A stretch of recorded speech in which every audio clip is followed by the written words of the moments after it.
for the listeners out there, if that's okay with you. I'd like to ask you about the 1988 shooting you had at Big Bend's, Colorado Canyon, where the Mexican teenager had actually terrorized 3 river rafters, and they killed one of them. You led the investigation on that homicide. Could you just tell the cops and the civilians that are listening across the country about what happened regarding that case? Because that's also in your book, One Ranger, a memoir that can be picked up on oneranger.org, the site of Joaquin Jackson, Texas Ranger. Well, they were down on the Rio Grande River. Down the Lajitas, Talingo area, they have these people that Far Flung. This particular outfit is called Far Flung Adventures. They have these river rafts, big ones, that they float the river with and take guests and float the river. And this particular place was called Colorado Canyon, and it had the rock bluffs about 400 feet high on each side of it. And there was 4 Mexican boys. 2 of them was 16, one was 17, one was 18. Okay, stand by, calling you around the air. Go ahead, Joaquin. Okay. And anyway, 2 of them was armed with 22 rifles. One of them was armed with a 44 Magnum rifle, Ruger 44 Mag, and the other one had a 30-30 Model 94 Winchester. And so they started out shooting at a landlocked cow over on the U.S. side. It was a perfect cow over there, and they were up. It's just a thrill thing, and of course there's lots, especially your detectives and officers will tell you, one of the hardest homicides to solve is homicide without a motive, and a thrill. This was thrill shooting, and but anyway, they started shooting at these cow, and then looked up and seen these raptors coming down the water and said, "Let's shoot the gringo." So they started shooting at them, and they putting holes in the raft, and they pulled ashore on the U.S. side, and the guide was getting out, pulling the boat up, and he took a round through his thigh, but it didn't hit an A artery or anything. It was just a flesh wound. And so they proceeded on down the river taking shots, and instead of staying in this one place where some big boulders were, which they would have been a lot safer, but they started moving. And then, of course, these boys followed them, shooting at them as they moved. And then a couple of outcroppings, they had to get out in the water. And they traveled about probably a half a mile, I guess, or 3/4 of a mile down that river, them boys shooting at them. And from the bluff, 400-foot bluffs above them on the Mexican side. And that lady, when they got to the last, had to get out in the water, and they were coming up on the banks of the river. Well, the lady, while they were in the water, she took a round with a 30-30 through her side. There's another flesh wound, didn't hit any vital organ. And then they got out on the bank. Well, she was exhausted, and her husband was standing over, trying to help her, and he took a round with that 44 Mag right between his shoulder blades and come out right above his navel. Jeez. And he lay there on the bank of the river, and she watched him die. And it started getting dark, and she got up and she crawled over about 2 yards over to the bluff and got in some brush up there growing up next to the bluff.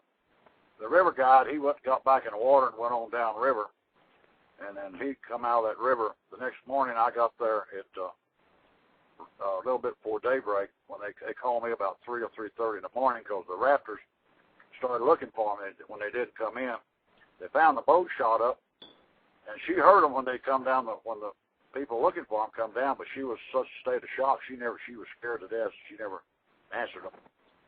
The river guide, he finally walked back about 2 or 3 miles over to the highway and caught a ride. In fact, he come into the camp, what we call Camp 9, when we put our boats in. And he come in there, and I got the story about the shooting from him.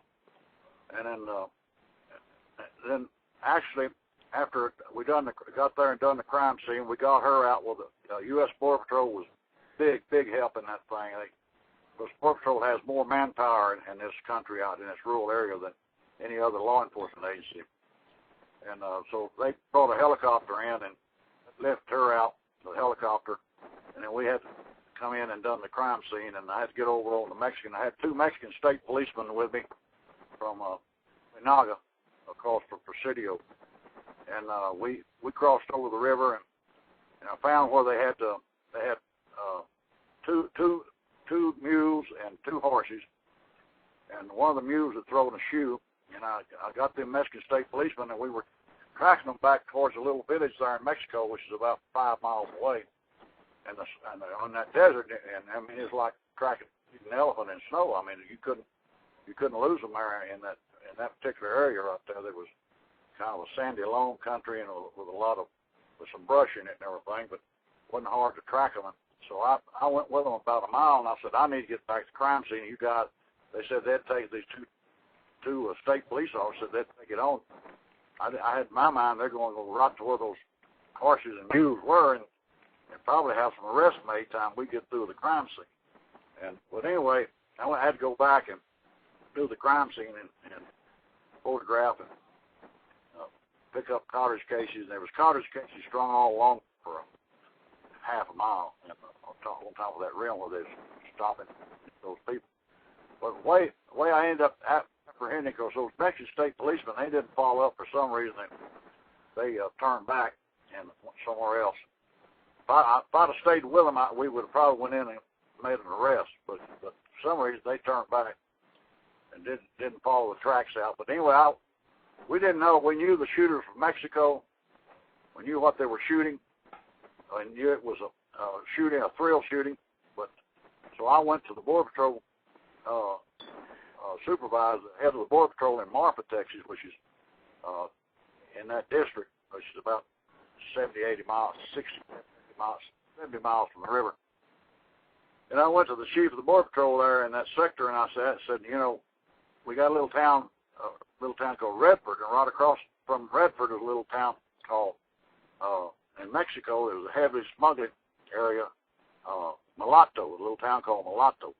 And got the name Mulatto because some of the soldiers from Fort Davis, some of the Buffalo soldiers had deserted the Army cavalry and settled over there in Mulatto and living in children of those Mexican girls. But anyway, it was a real heavy drug smuggling area. A lot of dope out there all the time. And so I went to that patrol chief and I said, if we can shut this thing down for 10 days, we can set up blocks on both sides of Redford on the highway, just one road running there through there highway. I said, if we can shut it down for 10 days, I said, the drug smugglers will kill these shooters up. You got that right, yep. And so anyway, we did that, and I began to sweat it, but we went for 8 days. On the 8th day, we got 2 phone calls to give us the names of the shooters. And one of them's father was still living over on the U.S. side, so we raided that place but this morning and in there and hit it and caught the shooter that actually killed the guy and recovered the .44 Magnum Ruger, killed the man with. And then I went to Mexico down to Chihuahua. The Mexican State Police from the information they arrested the other 3, had them in jail in Chihuahua City, which is the capital of the state of Chihuahua. And the state of Chihuahua is the biggest state in Mexico. And so I went down and got statements from them and recovered, got the weapons and brought them back to our laboratory and had them analyzed. And because we didn't have any, we never found any, recovered any fired rounds, bullets, so just the cartridge cases, which we were able to tie into the weapon, the lab was. But anyway, so this guy that done the shooting, that done the killing of the boys in Mexico, the 20-year-old, he got 2 years in prison in Mexico, and the 2 juveniles, 16-year-olds, they got 6 months apiece. The guy that we captured in here in Texas, he got 30 years, and he's out of the joint now, and probably don't tell him where he's at. I'm sure he got deported, but I know damn well he didn't stay. He's back here in the United States somewhere, man. Ain't that the truth? Well, that was excellent police work, Ranger, without a doubt. I tell you what, we have a phone call. Would you be willing to take a phone call? Sure. All right. You're on with Ranger Jackson. I think I know who